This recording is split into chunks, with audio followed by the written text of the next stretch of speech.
Students comes in the welcomes in the Krishna Gupta classes. Now we study towards the chapter.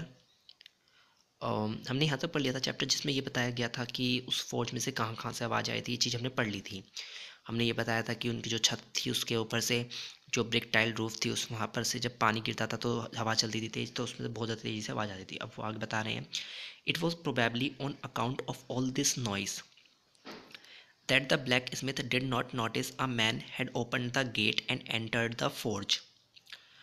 मतलब कि जब जिस समय पे ये आवाज़ आ रही थी उसी समय पर क्या हुआ, जो ब्लैक स्मिथ है वो नोटिस नहीं करता है क्या कि एक इंसान, ये जो मैन है किसके लिए आया, रेड ट्रैप से। हमने लिख भी रखा है ऊपर, a man red trap seller ऊपर लिख रखा है। ये जो मैन है उस रेड ट्रैप सेलर के लिए आया है। वो क्या करता है, had open the gate, gate को एकदम खोलता है एंड एंटर द फोर्ज, और उस फोर्ज के अंदर मतलब वो जो फैक्ट्री सी थी उसके अंदर एंटर करता है until he stood close up to the furnace. और ब्लैक स्मिथ का उस पर बिल्कुल इतना ध्यान नहीं जाता कि वो उस भट्टी के पास तक आके खड़ा हो जाता है। Surely it was nothing unusual for poor vagabonds without any better shelter for the night to be attracted to the forge. वो कह रहे हैं कि श्योरली हो सकता है कि जो इट वॉज नथिंग अनयूजल, मतलब कि अनयूजल नहीं था। मतलब पुअर वैगाबॉन्ड्स मतलब जिनके पास अपना घर नहीं होता, तो हो सकता है जिनके पास अपने खुद का घर ना हो, मतलब एक बेटर शेल्टर ना हो रात बिताने के लिए, तो वो उस फोर्ज के पास आ जाए। ऐसा हो सकता है क्यों, क्योंकि by the glow of light which escape through the sooty panes. Sooty panes का मतलब, पेंस का मतलब तुम्हें पता है शीशा होता है, और सूटी पेंस का मतलब क्या, जैसे तुम्हें बताइए वहाँ पे फर्नेस थी, भट्टी थी, तो भट्टी में क्या होता था, आग जलती रहती थी। आग जलती रहती थी तो धुआं निकलता था, तो उससे क्या होता था, वो धुआं जब उस पर जम जाता था तो उसके थ्रू जो थोड़ी बहुत लाइट पास होती थी, लोग उसके थ्रू वहाँ उस फौज की तरफ अट्रैक्ट हुए चले जाते थे जिनके पास घर नहीं होता था। And to come in to the to warm, और वो वहाँ पर आ जाते थे क्यों, ताकि वो अपने आप को गर्म कर सके। किसमें, in front of the fire, मतलब वो जो आग थी उसमें, ताकि लोग अपने आप को उसमें गर्म कर सके, से वहाँ पर आ जाते थे, ठीक है ना। The blacksmith glanced only casually and indifferently at the intruder. वो जो ब्लैक स्मिथ था ग्लैंस्ड, यहाँ पे सबसे पहले देखिए स्टूडेंट्स, यहाँ पे एक वर्ड आया है इंट्रूडर। इंट्रूडर का मतलब क्या है, with permission coming, sorry without permission coming. Intruder का मतलब होता है विदाउट परमिशन कमिंग। हमने ऊपर लिख रखा है with permission coming, but intruder का मतलब होता है विदाउट परमिशन कमिंग, मतलब वो पर्सन जो कि बिना परमिशन के अंदर आ गया हो, ठीक है ना। तो जो ब्लैक स्मिथ है वो बहुत ज़्यादा अजीब तरीके से देखता है उस इंट्रूडर, वो जो बिना परमिशन के पर्सन अंदर आ गया तो उसको बहुत अजीब तरीके से देखता है। He looked the way people his type usually did, मतलब वो जो ही किसके लिए आया, उस रेड टैप सेलर के लिए। मतलब वो जो रेड टैप सेलर था वो एकदम उसी तरीके से दिख रहा था जिस तरीके से उसे दिखना चाहिए था। कैसा दिख रहा था, विद अ लॉन्ग बियर्ड, उसकी बहुत बड़ी बड़ी मूछें थी, दाढ़ियाँ थी, डर्टी बहुत गंदा, रैग्ड मतलब कटे फटे चिथड़े कपड़े थे, एंड विथ अ बंच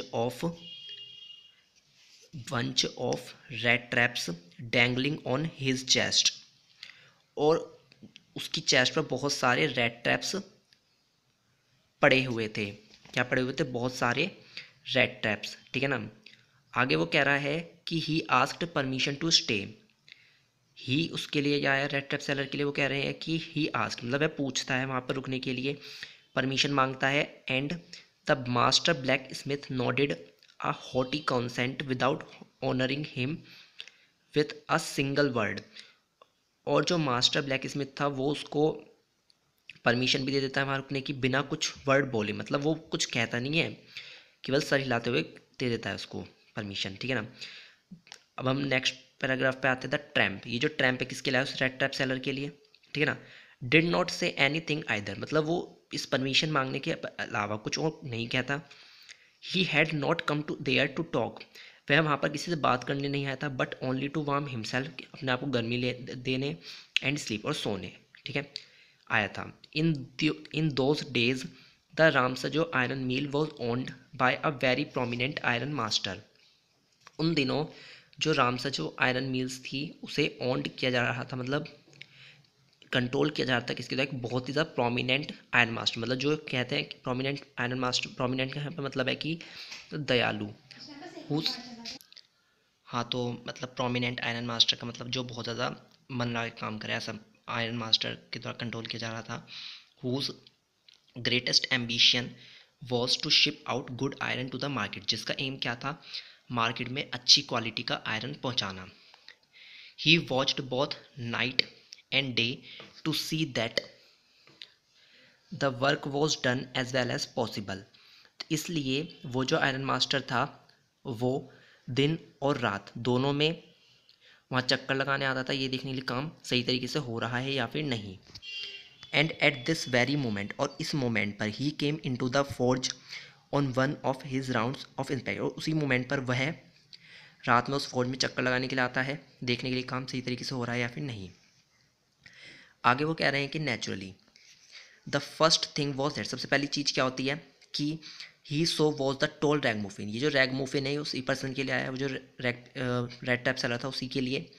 सबसे पहले वो उसे ही देखते हैं, who had eased his way so close to the furnace, जो कि सोते सोते उस भट्टी के पास आ गया था, इतना कि that steam from rose from his wet rags, तो जो उसके गीले कटे फटे कपड़े थे उसमें से जो भाप निकलने लगी थी, इस तरीके इतनी पास आ गया था वो। The iron master did not follow the example of the black Smith, जो आयरन मास्टर थे उन्होंने ब्लैक स्मिथ के एग्जाम्पल को फॉलो नहीं किया, मतलब जब ब्लैक स्मिथ ने तो उसकी तरफ बिल्कुल देखा नहीं था, उससे बस सर हिलाते हुए क्या और परमिशन दे दी, लेकिन उन्होंने ऐसा नहीं किया। उन्होंने क्या करा, who had hardly deigned to look at the stranger, he walked close up to the him, वो उसके पास गए, looked him over very carefully, उसे बहुत ध्यान से देखा, then tore off his slouch hat, slouch hat का मतलब होता है राउंड कैप, मतलब ऐसी कैप जो मुंह को छुपाने के लिए पहनी जाती है, तो to get a better view of his face, ताकि उसके फेस को ढंग से देख सके, उन्होंने उसकी हेड को हटाया। बट ऑफ कोर्स, और एकदम क्या बोले वो, but of course it is you Nils Olof, he said, वे कहते हैं एकदम कि तुम हो नील्स ऑलोफ, कि कैसी हालत बना ली है तुमने अपनी। The man with the rat traps had never before seen iron master at Ramsjo, जो तब जो रेड ट्रैप है वो अपने आप से ही कहता है, मतलब जो रेड ट्रैप सेलर था वो एकदम वो जो रेड ट्रैप सेलर था वो उसने कभी भी राम तो जो पर वो जो आयरन मास्टर उसको कभी भी नहीं देखा था, and did not even know कि उसका नाम क्या है। What it occurred on him that if the fine gentleman thought he was an old acquaintance, परंतु वो यह सोचता है कि चलो कम से कम एक अच्छे भले इंसान से उसे एक ओल्ड एक्वेंटेंस, मतलब जाना माना पर्सन, ऐसा पर्सन जो बहुत ज़्यादा फेमस हो, उसे कम से कम उसे कुछ इज्जत तो मिली। He might perhaps throw him a couple of kronor, चलो अब उसे 2-4 क्रोनोर और चुराने का मौका मिल जाएगा। Therefore he did not want to undeceive him all at once, ये जो लाइन है ये एक पहेली की तरह है, जिसका मतलब है राज को राज ही रहने देते हैं और इसे भी चूना लगाया जाए। तो वो कह रहे हैं कि मतलब एक वो है, ये पहेली की तरह है कि जैसे कहते हैं, मतलब जैसे हम पहेली से नहीं कहते कि चलो, मतलब कि उसका उनका कहने मतलब उसका कहने मतलब ये है कि उसे अपनी पुरानी चोरी के बारे में ना बताकर उसे और ज़्यादा पैसा चुराया जाए, ये मतलब है। तब रेड ट्रैप सेलर क्या कहता है, yes God NOS thing have gone down hill with me, he said, वो क्या कहता है कि हाँ मेरी इतनी बुरी हालत हो गई है, पता नहीं कैसे, मतलब कहता है वो, मतलब वो भी वो हाँ कर देता है कि हाँ मैं तो वही हूँ। You should not have resign from the regiment set the iron, तब आयरन मास्टर क्या कहता है कि तुम्हें रेजिमेंट से रिज़ाइन नहीं देना चाहिए था। दैट वॉज द मिस्टेक, कि तुमने गलती करी। If only I had still been in the service at the time, यदि मैं उस समय पर सर्विस में होता तो it never would have happen, तो मैं ऐसा कभी नहीं होने देता। Well now of course you will come home to me, चलो अब उस चीज़ को छोड़ो, अब तुम मेरे साथ हमारे घर चलो, मेरे घर चलो, मतलब to go along up to the manor house, manor मतलब होता है एक बहुत बड़ा घर, be received by the owner like an old regimental comrade, मतलब एक बहुत बड़े घर में जाना और एक रेजिमेंटल कॉमरेड और ओनर से मेंटल कॉमरेड की उपाधि मिलना। That however did not please the tramp, ये ट्रैम्प मतलब वो जो रेड ट्रैप सेलर था उसे सही नहीं लगा। फिर वो कहता है क्या, rattrap seller, no I could not think of it, he said looking quite alarm, मतलब बहुत लुकिंग क्वाइट अलार्म मतलब बहुत चौकन्ना होकर क्या कहता है कि नहीं नहीं नहीं नहीं ऐसे इतनी ज़रूरत नहीं है, वो बस ये कहता है, मतलब वो मना कर देता है साफ। He thought of the 30 crore, एकदम उसे 30 करोड़ की याद आ जाती है, to go up to the manor house, कि अगर वो मेनर हाउस गया तो would be like throwing himself voluntarily into the lion's den, तो ये एकदम किसकी तरह है, शेर के घर में कूदने की तरह। He only want to a chance to sleep here in the forge, मतलब वह केवल क्या चाहता था, फोर्ज में सोना और and then sneak away as inconspicuously as possible, हो सके तो वहाँ से चुपके से निकल जाना। The iron master assumed that in inconspicuously का मतलब होता है यहाँ पे चुपके से, मतलब आराम से, कोई देखे ना, बिना देखे किसी को, दिखे किसी को। The iron master assumed that, उस बात पर आयरन मास्टर क्या समझता है कि he felt embarrassed because of his miserable clothing, मतलब कि उन्हें बहुत शर्म आ रही है अपने गंदे कपड़ों की वजह से, मतलब ये है इसका, ठीक है ना। सो स्टूडेंट्स, अब हम आगे का अगली वीडियो में पढ़ेंगे, आप पहले इतना पढ़िएगा, okay. If you thought that कि अगर मैं, मतलब आपको लगता है कि अगर मैं कम पढ़ा रहा हूँ तो थोड़ा सा कोऑपरेट करिए, because if I study the chapter in one time then you don't think the chapter meaning, okay, so please cooperate me, okay, thanks and thanks.